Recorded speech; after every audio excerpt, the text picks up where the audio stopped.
오늘 우리가 읽은 본문의 말씀은 예수님께서 마태를 불러 제자를 삼는 일, 그리고 그의 집에서 베풀어진 이 잔치 석상에서 발생한 이야기입니다. 마태의 직업은 세금을 걷는 사람이었어요. 세리였습니다. 그래서 그는 자기 직업에 충실한 사람이었기 때문에 세관에 앉아서 일을 열심히 했습니다.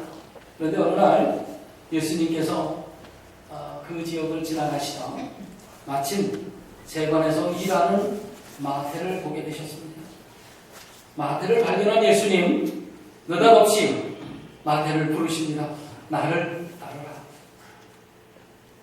그렇다면 예수님은 마태의 무엇을 보고 불러주셨을까? 마태는 마태복음의 저자입니다. 그는 예수님의 이 부르심으로 12 제자 가운데 한 사람이 되었고요. 마가복음과 그리고 누가복음에서는 이 마태의 이름이 레위 이렇게 기록되어 있습니다.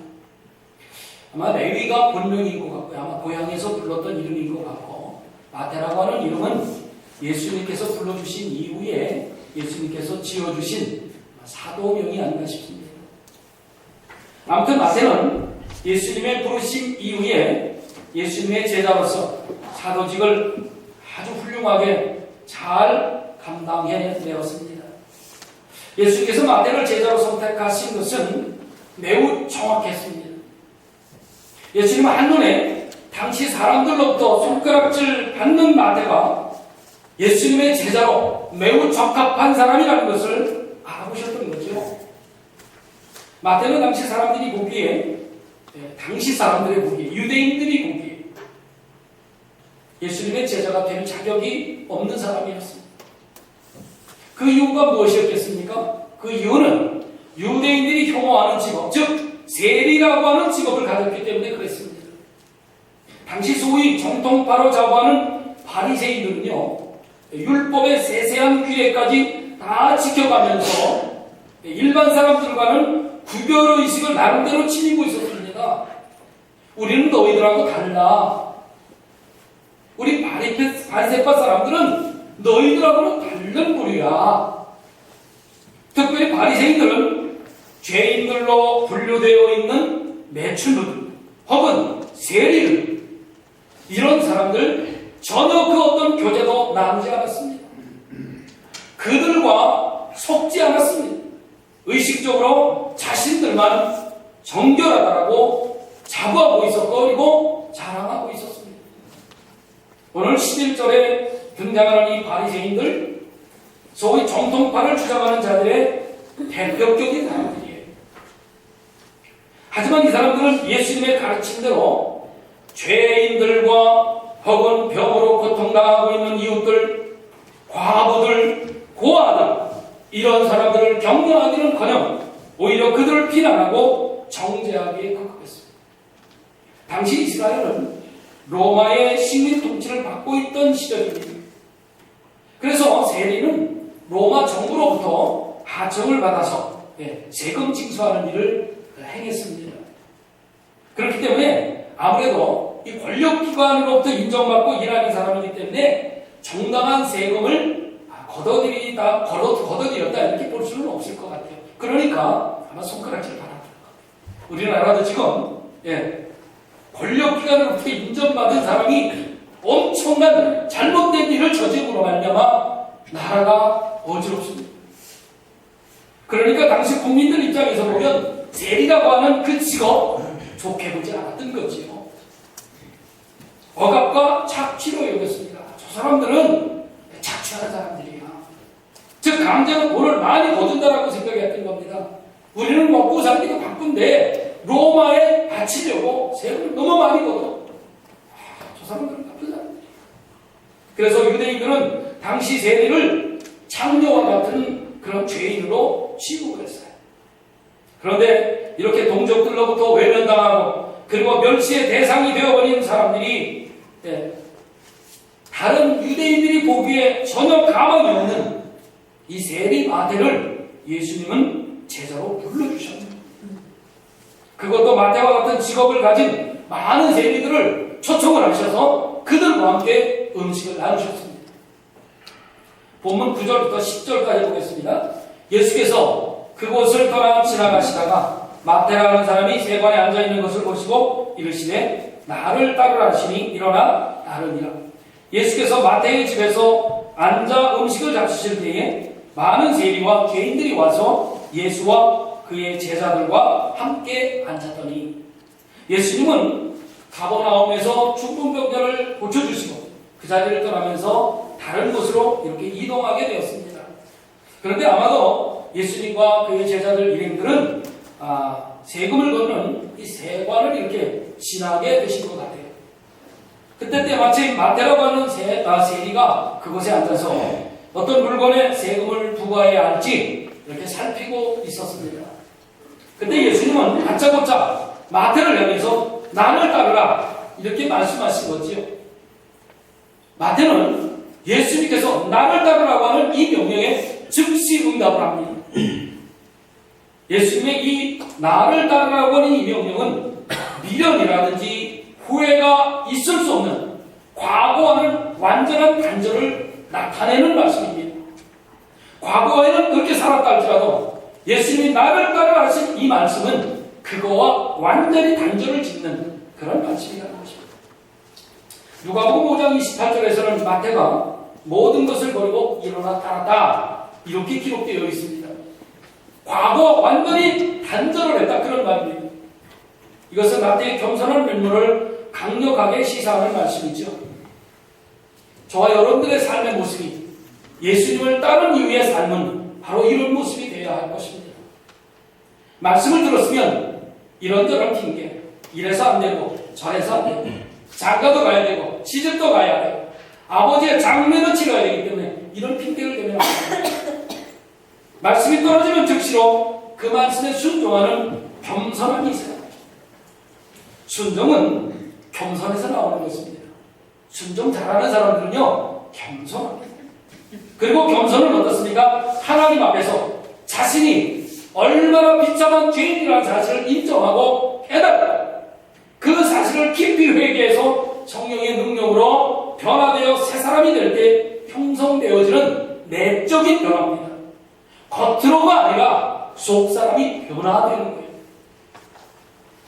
그렇기 때문에 우리의 신앙이 성장한다, 신앙이 성장한다 이런 말은 무슨 말이 되냐면 결국 점점 더 자기 자신을 겸손하게 낮추고 겸손해진다 그런 말이 되는 것입니다. 그런 의미가 되어지는 거예요. 그리고 예수님께서 죄인들과 함께 식사를 한다는 이것, 세리들과 죄인들과 함께 어우러져 식사를 한다는 것은 어떤 것이냐면 유대인들에게 있어서는 해서는 안 되는 금기사항을 하고 있는 거예요. 그 금기사항을 어기는 일이 되었습니다. 유대인들은 죄인들과 식사를 함께 하지 않았습니다. 섞지 않았습니다. 부정한 사람들과 함께 식사하는 것은 부정타는 일이라고 생각했기 때문이죠. 그래서 예수님의 이런 파격적인 행동은 바리새인들의 비난을 사게 되었던 겁니다. 11절 보겠습니다. 바리새인들이 보고 그의 제자들에게 이르되 어찌하여 너의 선생은 세리와 죄인들과 함께 잡수시느냐. 바리새인들이 예수님의 제자들에게 따집니다. 어찌해서 너의 선생은 세리 같은 죄인들과 밥을 함께 먹는 거냐? 당시 시대적인 배경이라든지 율법에 의해서도 하나님을 경외하는 자, 즉 하나님을 존경하고 두려워하는 자들은 불의를 도모하는 자들과 교제를 나눠서도 안 되고 함께 어울려서도 안 된다는 것은 분명했습니다. 그렇게 명시되어 있기 때문입니다. 그렇기 때문에 바리새인들이 한 이 말은 이런 뜻이 되는 거죠. 너희 선생은 예수라는 사람이 종교적으로 그리고 사회적으로 버림받은 패거리들과 함께 어울리는 이상은 예수는 더 이상 의인이 될 수가 없어. 그런 말이에요. 우리는 여기서 두 부류의 사람들을 볼 수가 있습니다. 우선 한 부류의 사람은 분에 넘치는 대우를 받고 기뻐하면서 잔치에 참여하는 부류, 바로 세리들과 죄인들입니다. 그리고 또 다른 한 부류는 이렇게 예수님과 함께 한 상에 모여서 기뻐하며 잔치에 참여하고 있는 이 못마땅하게 생각하고 트집 잡고 있는 바리새인들이죠. 한쪽은 은혜와 감사가 넘치는 고백 속에 있고 또 다른 한쪽은 불평과 불만이 가득하고 있는 것입니다. 오늘은 우리가 2016년도 추수감사주일로 지키는 주일입니다. 오늘 본문에 등장하는 이 두 부류의 사람들을 우리는 바라보면서 감사의 의미를 새길 수 있으면 좋겠습니다. 예수님을 불평하는 바리새인들에게 세리들과 함께 하는 이유를 이렇게 설명을 해주십니다. 12절입니다. 예수께서 들으시고 이르시되 건강한 자에게는 의사가 쓸데없고 병든 자에게야 쓸데있느니라. 건강한 자에게는 의원이 필요 없고 병든 자에게나 쓸데있다. 예수님의 이 말씀 무슨 의미로 바리새인들에게 하는 말씀입니까? 그 이유는 예수님께서 죄인들을 구원하시려고 이 땅에 오신 분이시기 때문에 이런 말씀을 하셨어요. 그렇기 때문에 지금 예수님 자신이 유대인들이 죄인으로 여기는 이 사람들과 함께하는 것 당연하다는 말씀이죠. 예수님은 유대인들이 생각하는 것처럼 정치적인 메시아가 이 땅에 오시지 않았습니다. 죄인들을 구원하라고 이 땅에 오셨기 때문에 죄인들과 함께 어울리는 것 당연하다는 말씀입니다. 바리새인들은 자기들 스스로 자신들을 평가하기에 신앙으로 건강한 사람들이라고 생각했습니다. 그리고 세리들은 자기들이 보기에 신앙이 엉망이고 병든 사람으로 봤어요. 그러한 유대인들이 판단하고 있는 세리들과 죄인들, 예수님께서 함께 하시는 이 시각은 당시 멸시받고 신앙이 병들었다라고 무시하는 이들에게 예수님께서 제대로 사람 대접해주고 있는 겁니다. 바리새인들은 하나님 앞에서 완벽한 신앙생활을 한다라고 스스로 자부하고 있었습니다. 그러면서 자신들은 완벽한 신앙인들이고 세리들, 이런 사람들은 영적으로 타락한 자들이라고 멸시했습니다. 이것이 그들에게 찾아온 신앙의 교만입니다. 나는 아니고 너는 죄인이야. 신앙의 교만이었습니다. 겉으로 보이는 그들의 신앙은 사람들을 보기에는 완벽에 가까웠는지 모르겠어요. 그러나 그들의 내면은 어떻습니까? 겉과는 달리 미움과 불만으로 가득 찬 부패한 신앙이었습니다. 예수님의 탄식처럼 당시 바리새인들의 신앙은 패칠한 무덤 같았습니다. 예수님은 호세아 6장 말씀을 인용하시면서 이렇게 말씀하십니다. 본문 13절입니다. 너희는 가서 내가 긍휼을 원하고 제사를 원하지 아니하노라 하신 뜻이 무엇인지 배우라. 나는 의인을 부르러 온 것이 아니요 죄인을 부르러 왔노라 하시니. 오늘 13절의 이 말씀은 메시아로 이 땅에 오신 예수 그리스도 자신의 사역의 본질이 곧 죄인들에게 은혜를 베푸시고 버려진 죄인들을 구원하기 위해 이 땅에 오셨다라는 사실을 밝히 말씀하시는 것입니다. 하나님은 제사보다 더 인애가 무엇입니까? 긍휼히 여기는 거예요. 불쌍히 여기는 거예요. 그것을 원하신다라고 호세아 6장 6절에서 말씀하셨습니다. 긍휼이라고 하는 것은 다른 사람들을 불쌍하게 여기는 거예요. 불쌍하게 여기는 거예요. 이것이 하나님의 속성이요 하나님의 마음이십니다. 제사의 목적이 무엇입니까? 구약의 제사 혹은 신약의 예배, 이건 목적이 무엇일까요? 죄 용서함 받는 것과 그 은혜로 말미암아 기쁨을 갖는 것입니다. 그러므로 제사는 하나님께 긍휼히 여기심으로 용서를 받는 것이 기본이 되는 것입니다.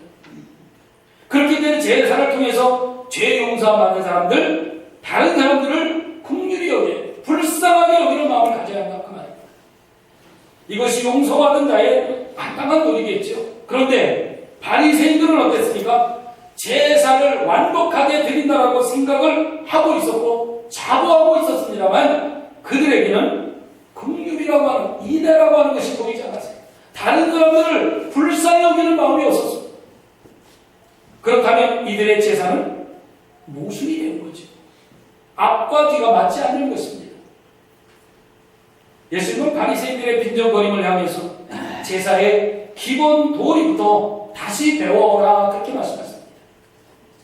제사가 필요 없다는 말씀이 아니에요. 예수님의 이 말씀은 제사가 필요 없다 그런 뜻으로 하신 말씀이 아니라 이런 종교적인 의식만이 필요한 것이 아니다라는 뜻으로 말씀하신 거예요.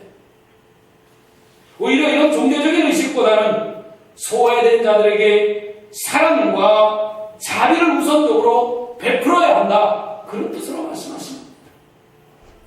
다시 말씀드리자면 긍휼과 제사는 둘 다 필요하고 선한 것이기는 하지만 긍휼의 제사보다 더 선한 것이고 제사보다 우선 긍휼이 먼저 베풀어져야 한다는 뜻으로 바리새인들에게 말씀하신 것입니다. 바리새인들은 성경에 능통한다고 자부하면서 참 종교의 핵심이고 내용이 되는 하나님과 이웃에 대한 사랑 외면을 했습니다. 그러면서 외적인 의식과 형식에만 매어 달려 있었던 것입니다. 즉 이들은 모양은 갖추고 있었지만 종교적 의무를 다한 것이다. 그것이 그렇다라고 착각을 했던 거죠. 어떤 의식적인 행사 그것만 하게 되면 자신들이 해야 할 일은 다 한 것이다라는 생각을 했던 것입니다. 예수님은 바로 이 점을 유대인들에게 지적하시기 위해서 냉소적인 당시 랍비들이 흔히 사용하던 이 말씀을 이용해서 바리새인들의 자만을 질타하고 계신 것입니다. 바리새인들에게 있어서 문제가 무엇입니까? 많은 것을 가지고 있었지만 바로 그 많은 것을 가지고 있는 것에 대한 감사가 없었다는 것입니다. 그렇기 때문에 사사건건 트집과 원망만 또 불평만 있었습니다. 이것이 감사할 줄 모르는 사람들에게 나타나는 현상이죠. 무슨 일이든지 간에 감사가 넘치는 사람에게는 불평과 불만이 있을 수가 없습니다. 교회에서도 보면 감사가 없는 사람들이 더 불평 불만을 많이 해요. 이들은 은혜를 해석할 줄 모르는 거지요. 바리새인들이 그랬어요. 그들은 받은 은혜를 이루 헤아릴 수 없이 많았습니다. 그들이 세리 혹은 죄인 이렇게 손가락질하는 사람들보다 훨씬 많은 기득권을 가지고 있었어요. 많은 것을 가지고 있었음에도 불구하고 그들은 그것을 감사로 승화시키지를 못했습니다. 그것을 감사하기보다는 다른 사람들이 가지고 있는 작은 것에 대해서 시기하고 질투했던 겁니다.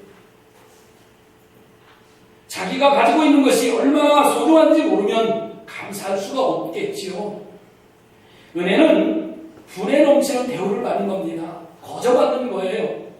세리들은 지금 예수님에게 분에 넘치는 대접을 받고 있습니다. 이것이 은혜지요. 세리들은 그만한 대접을 받을 자격이 없다라고 여겼습니다. 나는 이만한 대접을 받을 수 있는 사람이 아니야. 그럼에도 불구하고 예수님께서 자신들을 그렇게 대접해 주시는 것은 세리들 입장에서 보면 순전한 은혜였습니다. 전적인 은혜였습니다. 세리들 특별히 그 중에서도 마태는 그 크신 은혜에 대한 감사가 넘쳐 흘렀습니다. 그렇다면 세리들에게만 이런 은혜가 주어졌고 지금 불평불만을 일삼고 있는 바리새인들에게는 이런 은혜가 없었을까 하는 점입니다. 그러나 그렇지 않았습니다. 바리새인들은 세리에 비하면 엄청난 은혜를 누리고 있었던 부류들입니다. 당시 바리새인들은 온갖 사회적인 지위와 종교적 권한을 다 누리고 있었습니다. 엄청난 권한을 가지고 있었습니다. 오히려 그 기득권을 지키려고 안간힘을 쓴 사람들이 빼앗기지 않으려고 한간힘을 썼습니다. 단지 자기들이 누리고 있는 그것을 세리들도 조금 누린다라고 그것을 못마땅해 하고 있는 것입니다. 예수님께서 그들과 함께 식사하면서 그들이 나누는 그 기쁨을 질투하고 있는 것입니다. 우리 모두 하나님의 엄청난 은혜를 입고 2016년도를 살아왔습니다. 그러나 정말 우리에게 은혜 중에 은혜는 무엇입니까? 예수 그리스도의 십자가의 은혜입니다. 나 같은 죄인을 예수 그리스도의 십자가 보혈로 구원해 주신 그 은혜는 그 무엇으로도 바꿀 수 없는 은혜입니다. 이 은혜로 말미암아 우리 모두는 죄로부터 멸망당할 수밖에 없었지만 구원받았습니다. 저 영원한 천국을 차지하는 구원을 받게 된 것입니다. 나 같은 죄인을 살려주시고 또 먹이시고 입히시는 은혜를 우리의 삶에서 날마다 주셨습니다. 이것은 하나님의 은혜였습니다. 그렇지만 문제가 무엇입니까? 우리가 이 큰 하나님의 은혜를 깨닫지 못하고 산다는데 문제가 있는 것 아니겠습니까? 많이 가지고 있지만 그것을 소중하게 여기지 못하는 것이 바로 우리들의 문제점입니다. 우리는 주신 그 한량없는 크신 은혜를 해석하며 살면서 가야 돼요. 잃어버리고 나면 그래야 누렸던 것들이 은혜인 줄 아는 사람들이 있는데, 그럼에도 불구하고 늦게라도 은혜를 해석할 수 있어야 합니다. 은혜에 반응하는 것이 여러분 무엇이겠습니까? 은혜에 반응하는 것은 감사합니다. 예. 사랑하는 성도 여러분, 저와 여러분들은 지난 한 해 동안 어떤 은혜를 받고 살았을까요? 감사도 자주 해야 될 수 있습니다. 오늘 집에 가셔서 한 주간 동안 지난 한 해 나와 우리 가정이 베풀어 주신 하나님의 감사한 일, 하나님께서 베풀어 주신 감사한 일 한 10가지만 자녀들과 함께 헤아려 보십시오. 여러분들만 하지 마시고 자녀들과 함께 1년 동안 나를 위해 베풀어 주신 크나큰 은혜가 무엇인지 10가지만 헤아려 보십시오. 그리고 적어 보십시오.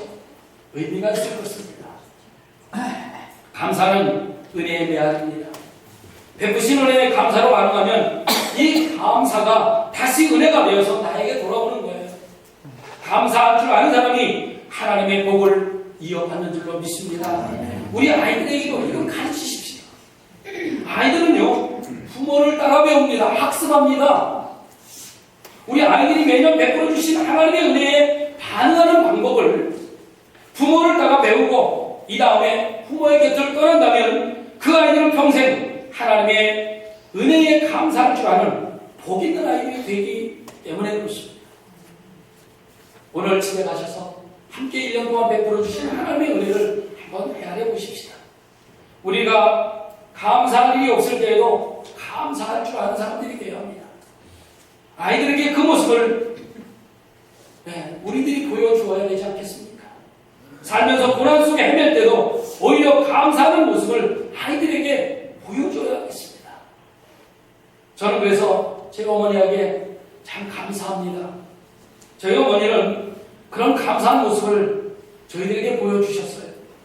하나님께서 베푸신 은혜를 말이 아닌 행동으로 가르쳐 주셨습니다. 그래서 저는 저희 어머니에게 참 감사합니다. 감사는 어려운 상황을 뒤집는 능력도 됩니다. 고통을 쉽게 견디는 약도 됩니다. 불행하다고 생각하면 하나님께서 함께 하셨던 행복했던 순간들 우리 삶에서 찾아보아야 합니다.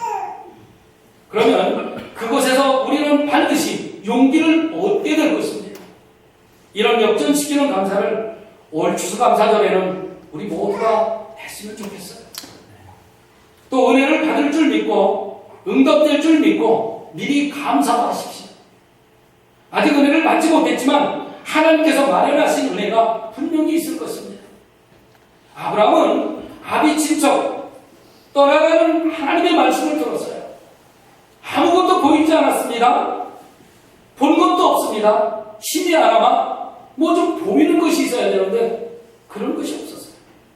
그럼에도 불구하고 아브라함은 하나님의 말씀에 믿음으로 순종했습니다. 순종하는 아브라함을 하나님께서는 기뻐하셨고 그에게 복을 주셨습니다. 아브라함은 이 준비된 은혜를 바라보며 순종한 믿음의 조상입니다. 우리들도 이 준비된 은혜를 바라보고 주실 것에 대해 미리 감사하십시오. 그러면 반드시 새로운 2017년도에는 더 크고 놀라운 하나님의 은혜를 우리가 체험하게 될 줄로 믿습니다. 하나가 아니라 셀 수 없이 많이 갑절로 받게 될 줄로 믿습니다. 은혜를 헤아리는 한 주간의 삶이 되시기를 주님의 이름으로 축원합니다.